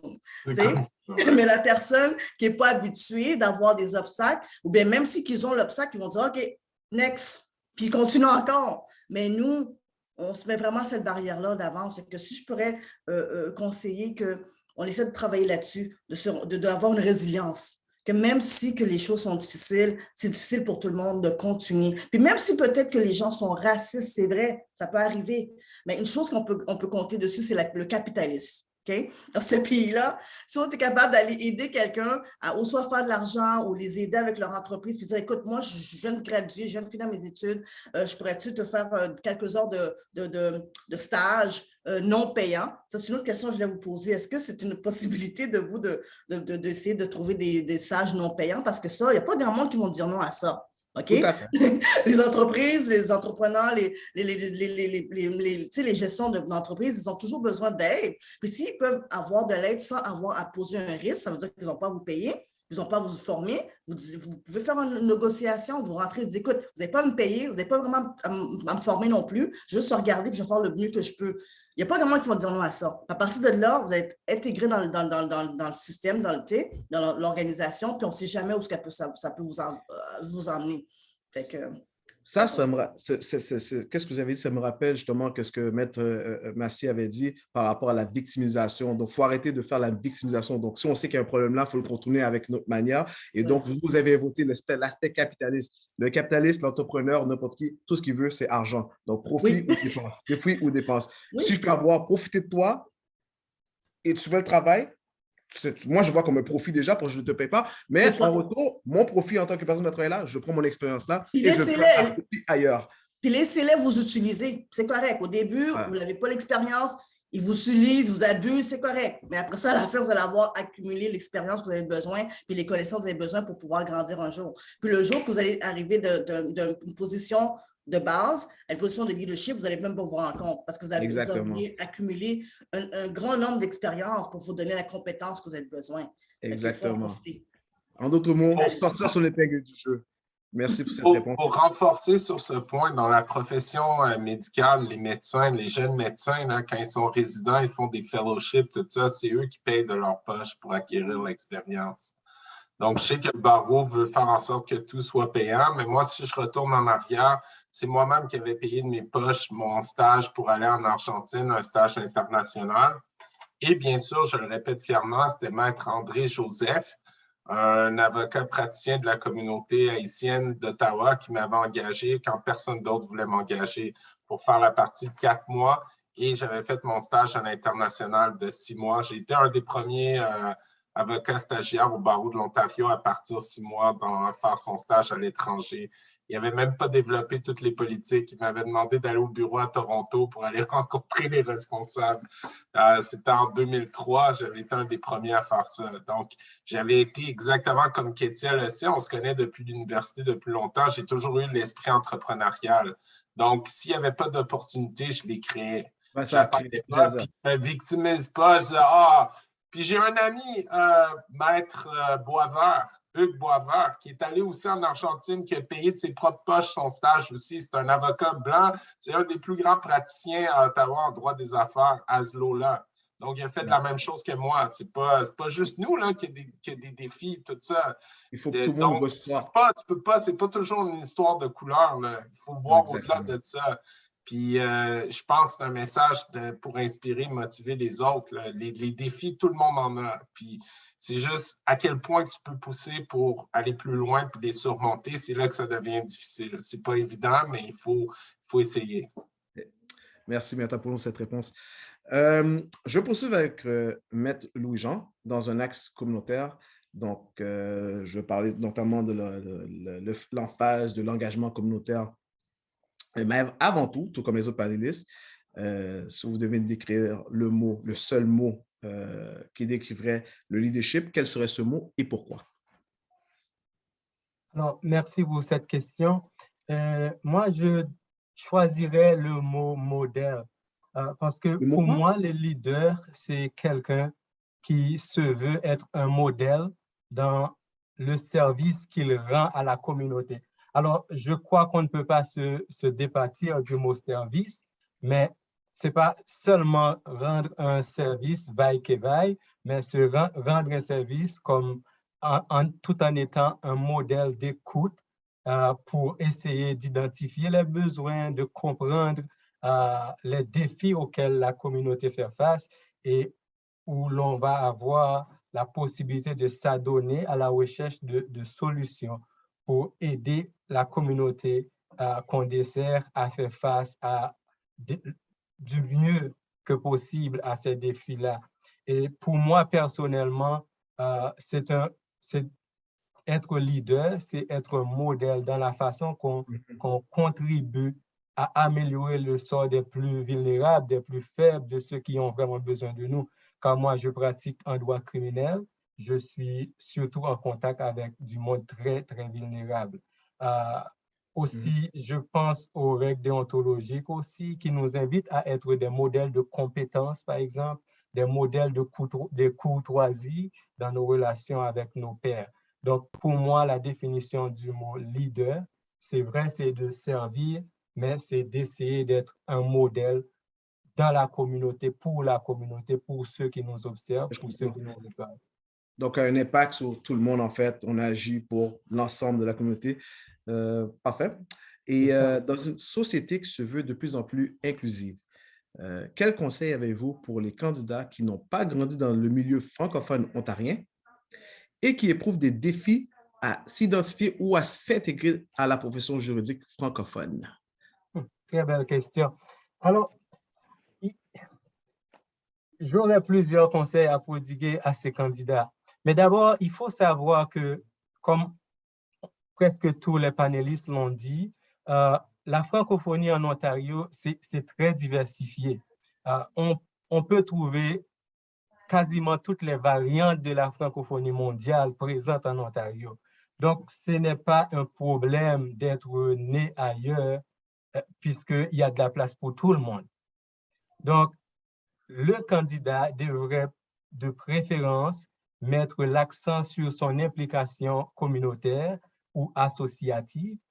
Ce serait de ne pas rester dans son coin, car il faut oser sortir, essayer de participer.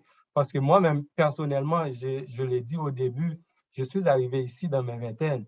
J'ai pu, tant bien que mal, m'intégrer dans la communauté et faire partie de beaucoup d'activités dans la communauté.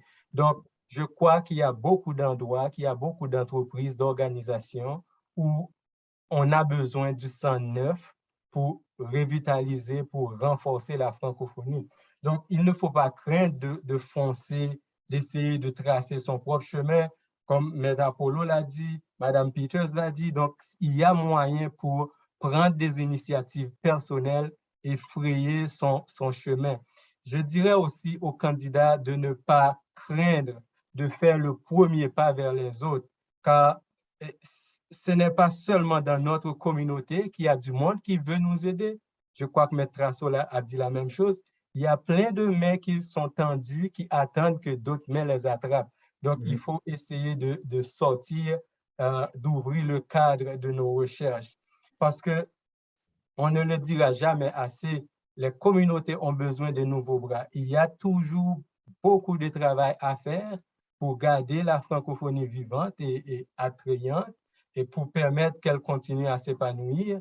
Et donc, être né ailleurs ne vous met pas dans une situation défavorable ou en face des autres. De préférence, si quelqu'un choisit de vivre et de travailler en français, vous êtes un atout qui s'ajoute aux autres pour faire avancer la même cause qui est la cause de la langue française. Et assurer la relève également. Donc, comme dernière question, comment les juristes noirs peuvent-ils mieux se préparer à la profession et se distinguer dans la communauté juridique francophone? Vous avez répondu d'une manière, mais peut-être d'ici quelques mots encore par rapport à ça. Moi, je dirais que la préparation commence à l'université déjà. Donc, quand on est étudiant, on devrait chercher à connaître l'existence des organisations ou des associations qui peuvent faciliter notre intégration. Par exemple, je pense à l'Association des étudiants noirs à l'université. Donc, je pense au programme de mentorat qui est offert parce que l'une des difficultés auxquelles se confrontent les jeunes noirs, surtout dans le monde juridique, c'est un manque de modèles. Donc, si à l'université, on cherche déjà à s'impliquer, à faire une sorte de réseautage stratégique, je pense que d'autres personnes l'ont déjà touché, on va se sentir moins seul par rapport aux défis de la profession et aussi par rapport aux défis qui sont propres à notre situation doublement minoritaire, minoritaire par la couleur de peau, minoritaire par la langue aussi. Donc, il y a beaucoup de clubs, par exemple, de droit à l'université déjà. Il y a le programme de pro bono. Ça, c'est des choses qu'il faut faire déjà à l'université. Mais une fois qu'on quitte l'université, on doit songer, par exemple, à l'Association des avocats noirs. On doit songer, par exemple, à l'AGFO, parce qu'il y a des institutions, il y a des associations qui sont incontournables dans le monde juridique et qui sont particulièrement, je vais dire, utiles pour un jeune juriste noir, parce que le manque, c'est surtout un manque de modèle. Ça, c'est ce que j'ai vécu moi-même. Donc, je n'ai pas eu cette source d'inspiration. Je n'ai pas pu trouver, je dirais, ce point d'ancrage où je pourrais venir me ressourcer, surtout parmi les juristes noirs. Donc, ce besoin de modèle, je pense que on doit être conscient de ce besoin dès le début.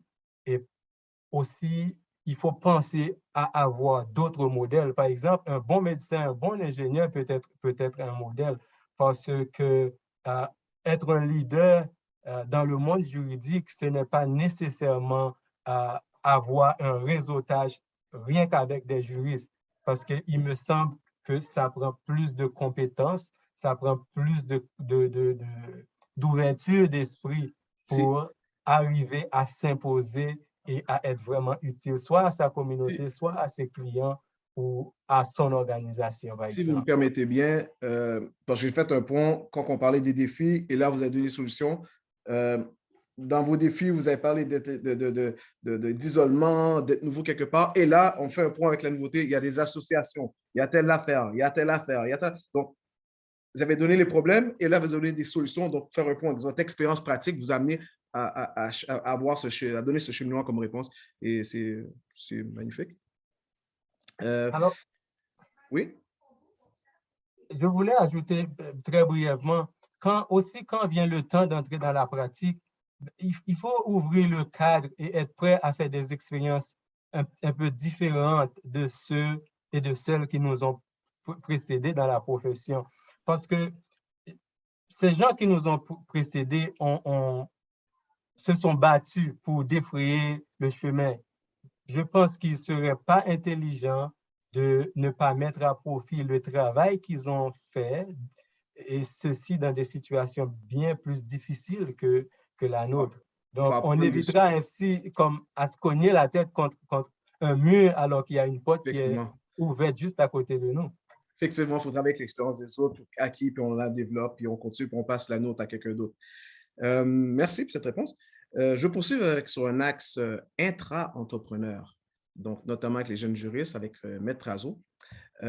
Si vous devez me définir le leadership en un seul mot, quel serait ce mot et pourquoi? Alors moi, pour moi, ce serait l'excellence.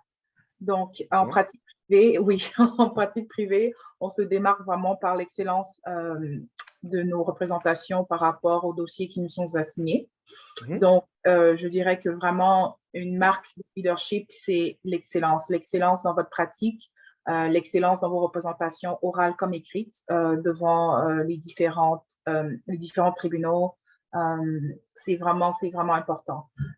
Juste pour revenir au point que Maître Louis-Jean a souligné tantôt, vraiment, ça commence avec l'école de droit. On se démarque avec l'excellence par rapport à d'abord de base nos notes à l'école de droit, mais aussi le fait qu'on soit impliqué dans avec plusieurs organisations. On se donne la chance de pouvoir justement vraiment nous donner des expériences qui vont nous faire sortir de l'ordinaire. Si je peux vous donner comme exemple, moi, de mon parcours, j'ai toujours su que je voulais faire du litige. Donc, j'étais attirée vers les tribunaux à l'école. J'ai commencé en première année, je me suis démarquée, j'ai eu un prix par rapport au tribunal école de première année. Et ensuite, en deuxième année, j'ai trouvé un tribunal école qui était hors de ce qui était offert à l'université. J'ai fait un tribunal école sur le droit de l'espace.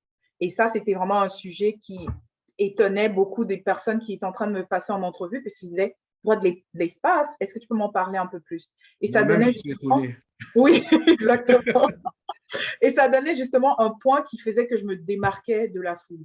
Donc, vraiment, comme tout le monde a dit, Madame Peters, Maître Apollon et Maître Louis-Jean, on ne peut pas juste dire « Oh, c'est parce qu'on est noir, c'est pour ça qu'on n'a pas ces opportunités-là. » Mais qu'est-ce qu'on fait de notre côté pour pouvoir justement se démarquer? Et ça, c'est vraiment par rapport à l'excellence. On se donne l'opportunité d'avoir plusieurs expériences qui sont diverses, qui sont différentes, qui sortent de l'ordinaire, mais aussi on est excellent dans ces opportunités-là. Donc là, vraiment, ça nous donne l'opportunité de venir et de présenter vraiment une personne qui, au-delà de la peau noire, qui est excellente. Et justement, en pratique privée, je peux vous dire que c'est ce que les cabinets recherchent. Ils recherchent des personnes excellentes, mais bien sûr, côté aussi personnalité qui vont s'entendre avec d'autres personnes. Donc, ça nous démontre un peu par rapport à notre implication tribunal d'école, si le litige vous intéresse, côté communautaire avec Pro Bono Ontario ou avec la clinique juridique de l'école. Il y a tellement d'opportunités avec l'AGFO, il y a tellement d'opportunités, mais la plupart du temps, je peux dire ça de mon expérience quand j'étais à l'école de droit, j'étais peut-être une seule des Noirs qui participait à beaucoup de choses. Les autres, pas nécessairement. Et ça, c'est un problème. Donc, on doit vraiment essayer de s'ouvrir à ces opportunités-là et pouvoir se mettre de l'avant et dire « Je suis aussi excellente que l'autre candidat parce que je me suis donné la chance de faire plusieurs choses. » Donc, c'est ça. Se donner la chance et donner aussi son 200%.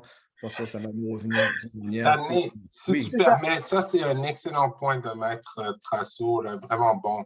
L'excellence. D'ailleurs, moi, dans ma pratique juridique, je suis en train de travailler sur un livre, un article, je vais publier là-dessus, sur comment utiliser la mentalité d'un athlète, parce qu'on est des athlètes juridiques, OK? C'est toujours le dépensement de soi-même, l'excellence. C'est ça, vraiment. La profession juridique, c'est comme un athlète professionnel. Plus que tu es bon, plus tu es excellent, plus tu vas faire d'argent. Et c'est extrêmement… C'est la récompense. C'est la récompense, mais tu compétitionnes, c'est le dépassement de soi-même. Tu n'es pas nécessairement en compétition avec les autres, mais tu es en compétition avec toi-même. Comme les athlètes, les Olympiens, les athlètes professionnels au basketball, au football, écoutez des documentaires sur Jordan, Venus Williams, Serena Williams, c'est toujours le dépassement. Ils savaient qu'entre dans d'eux, il y avait un talent qu'ils pouvaient aller le chercher puis qu'ils pouvaient le montrer au monde. C'était ça qui allait les chercher comme énergie. Fait que moi, vraiment, c'est ma mentalité. J'adore ce qui a été dit de l'excellence parce que c'est la mentalité d'un athlète. C'est la mentalité que j'avais comme athlète à l'université au football et que je transpose dans le monde juridique, dans le monde des affaires. J'aime l'aspect du sport parce que c'est vraiment qu'est-ce qu'ils veulent. Va chercher le meilleur de toi-même. Excellent, c'est un excellent point. Le meilleur de toi-même dans la vie également. C'est une pratique. Merci pour le point, Apollon. Maître Apollon, excuse-moi. Dernière question pour Maître Azo. En quelques mots, quelles sont les compétences d'aujourd'hui que vous jugez primordiales à un accomplissement professionnel comme francophone? En quelques mots, si ça ne vous dérange pas. Oui, non, absolument. Donc, vraiment, retournons sur le point de l'excellence, c'est vraiment pouvoir avoir une maîtrise de la langue.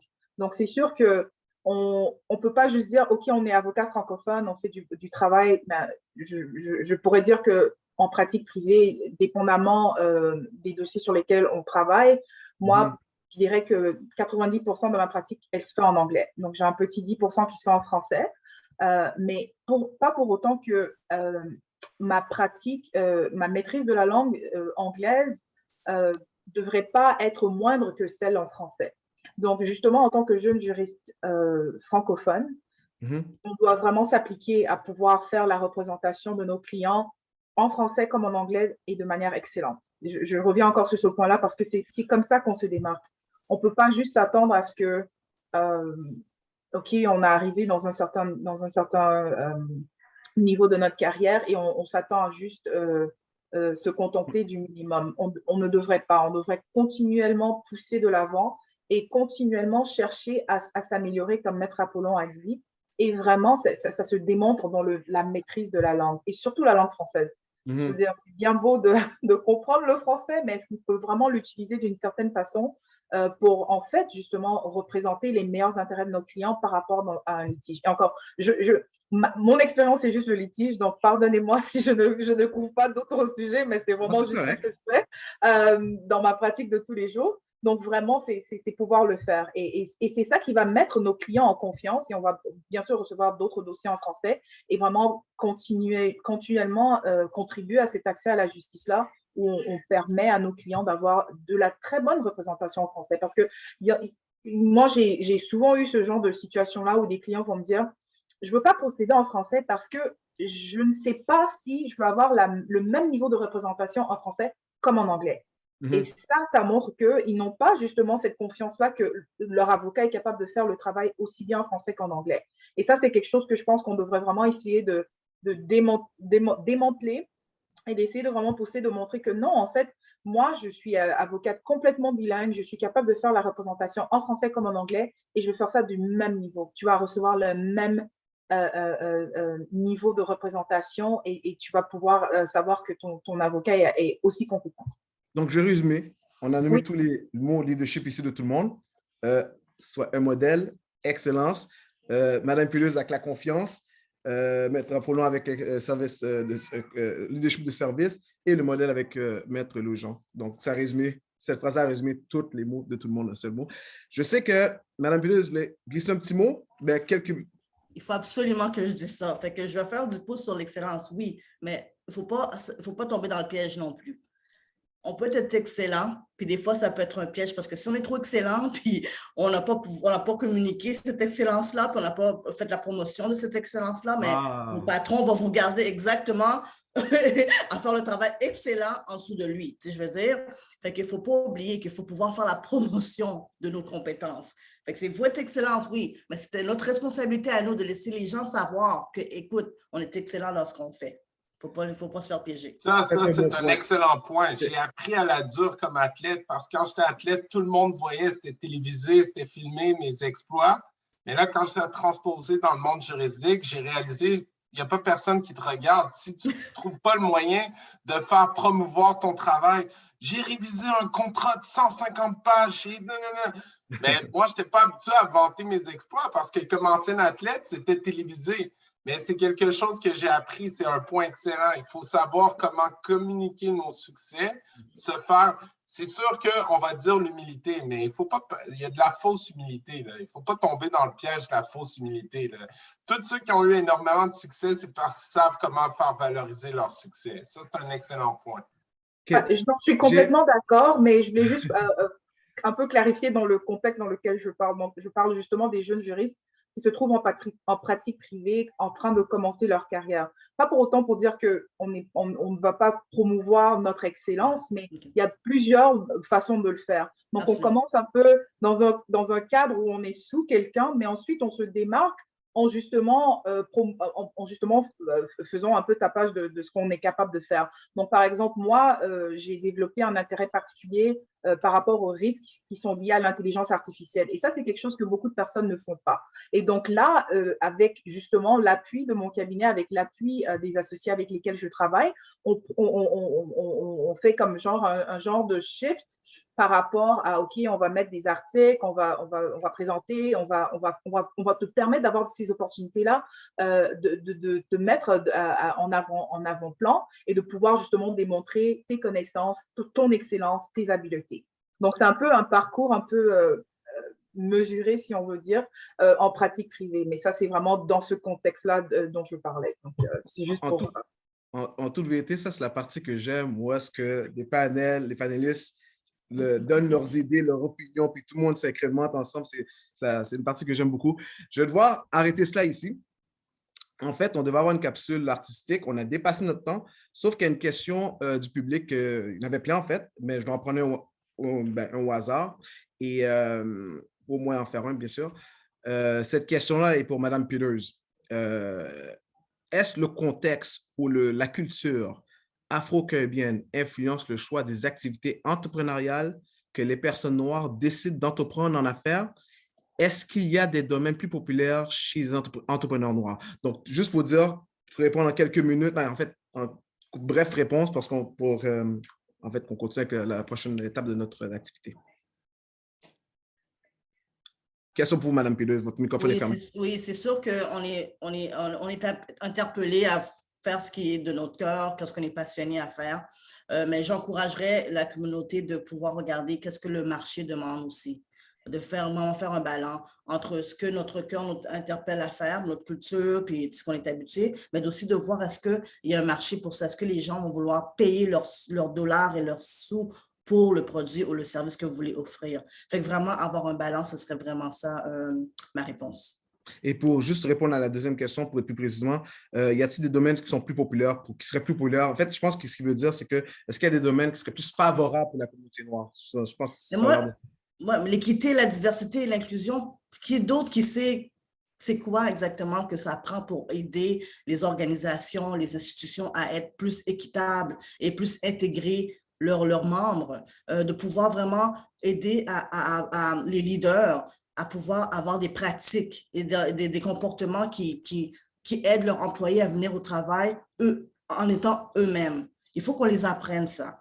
On est dans une société qui nous ont forcés à s'intégrer. Alors, pour pouvoir venir au domaine du travail, pour pouvoir avoir un certain succès, il fallait souvent qu'on laisse notre deuxième identité à la maison, puis qu'on arrivait au travail on portait un masque pour pouvoir vraiment être mieux intégré, pour pouvoir être valorisé, quoi que ce soit.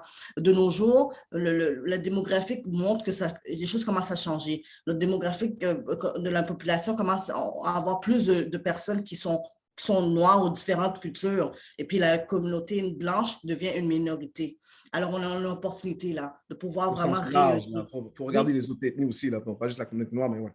Exactement, les autres ethnies, exactement. Fait qu'on a l'opportunité là de vraiment rayonner là-dedans, de pouvoir aider. Il y a plusieurs postes d'équité qui sont en train de s'ouvrir. Même si on n'est pas dans un poste officiel d'équité, on peut toujours être des conseillers à nos leaders, à nos superviseurs ou nos directeurs ou whatever pour leur donner des conseils d'une manière très, très calme parce que c'est vraiment émotionnel pour nous, l'expérience qu'on vit, mais de rester vraiment calme pour leur donner des conseils concrets qui vont pouvoir leur aider à intégrer tous les employés dans l'institution et dans le milieu de travail. Merci pour la réponse. D'ailleurs, on est en retard de 11 minutes sur notre activité, dans notre horaire. Nous allons passer à la troisième capsule artistique avec Monsieur le député France Benjamin à nouveau pour cette deuxième performance. Désolé d'avoir dépassé ce temps. On devait le faire à 8 heures normalement. Donc, si vous êtes prêts, je vous passe le micro. Écoutez, je vais écouter, question de faciliter la discussion que j'aime beaucoup aussi. Je vais écouter ma présentation avec un texte. Il y avait une évocation de la femme un peu plus tôt par Mme Boudnay. Et en écho à cette évocation de la femme et en écho à Haïti aussi, puisque je suis d'origine haïtienne aussi, je partagerai avec vous ce texte pour la femme et pour Haïti. Ta bouche de poudre à canon refait l'épopée de Vertière. Tu as donné des noms d'ouragans à chacune des étincelles. Tes pas rebelles déhanchant toute la terre disent la révolte au tréfonds du glaive. Pour quelle conquête tu te laveras les cheveux dans le manoir des cendriers? Pour quelle catastrophe tu te ganteras les doigts cette nuit? Qu'on amène le plus beau cheval pour les terres à fertiliser. Toi, l'héroïne de la crête à Pierrot, je t'offre les hauteurs du Cibao et un candélabre brûlant d'amour. Je t'apporterai du rhum vieilli en chêne pour les grands soirs, dans les guldives du bon Dieu, grand maître des saisons. Dessalines revient sous les traits d'une femme. Et demain, le pays, mon pays d'amour, renaîtra de tes mains. Voilà. Merci. Merci à vous. Je pense qu'on pourrait poursuivre aussi également avec Mme Biard pour nous interpréter une chanson également, si vous voulez bien.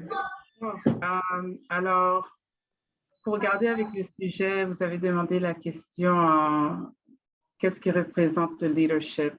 Alors, de bons points ont été indiqués. Moi, je dirais l'amour aussi, de vraiment faire nos actions d'un cœur pur. Et je pense que ça peut se, disons, translate à travers l'excellence, à travers le fait qu'on peut être une personne modèle. Alors, cette chanson, c'est dans le thème de l'amour, parce que Love Conquers All. Alors, c'est un petit peu plus divertissant, mais ça s'appelle Ici.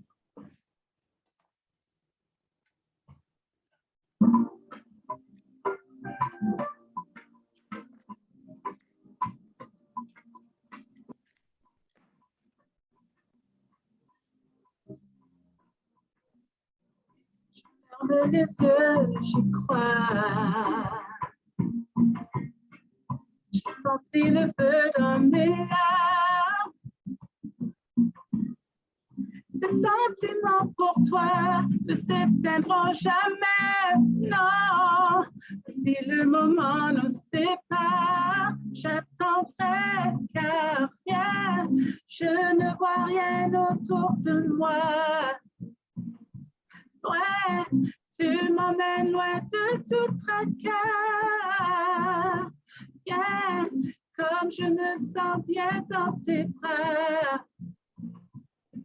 Tu sais que je pense à toi.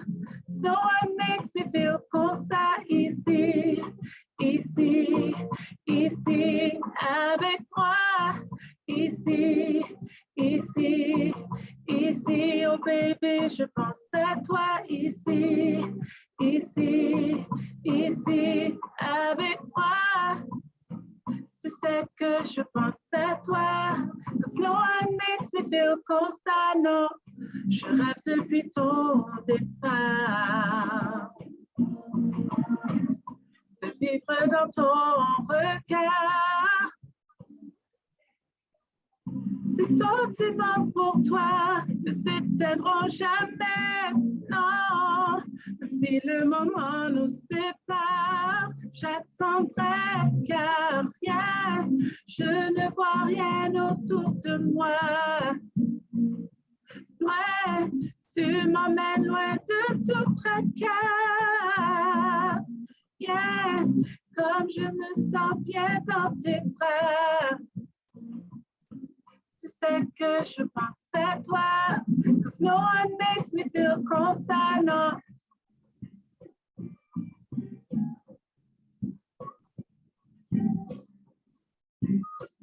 On va danser si vous voulez danser.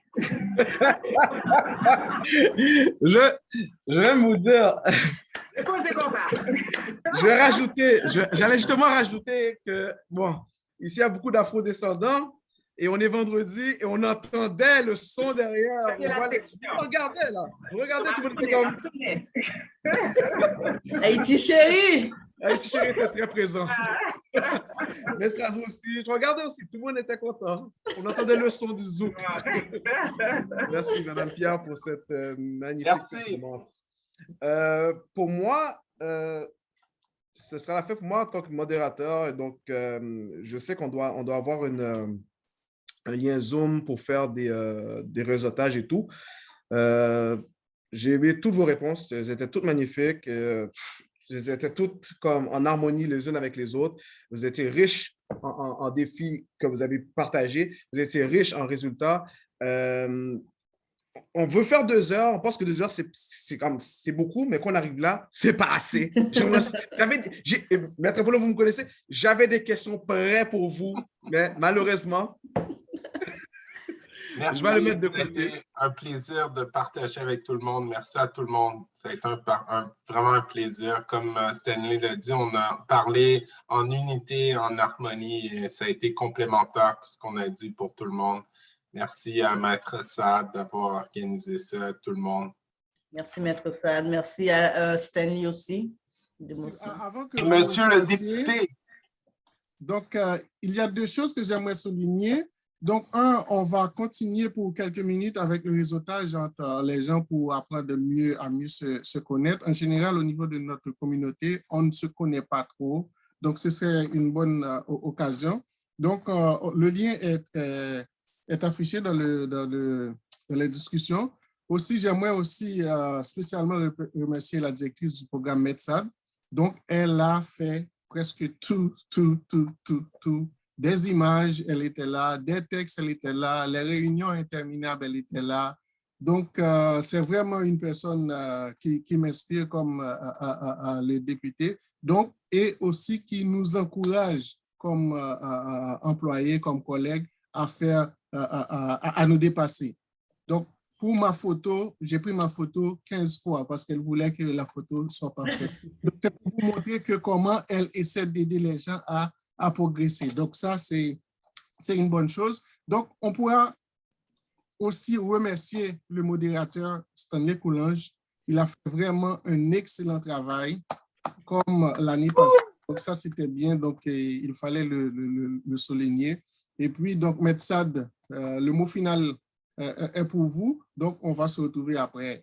Merci beaucoup, Stanley, mes 2 Stanley, et à toute l'équipe. Je ne veux pas prendre plus de votre temps. C'est vraiment un honneur de recevoir tout le monde ce soir. Ça devient une tradition, en espérant qu'on n'attendra pas encore une année avant de se revoir. On aura d'autres occasions de poursuivre la conversation.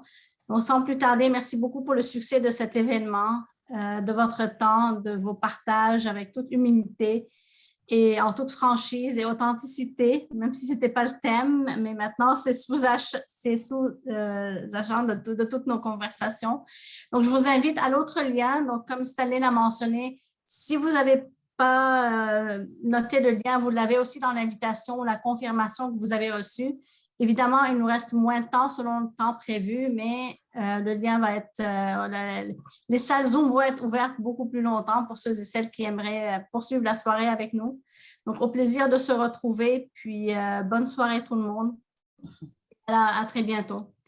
Au revoir.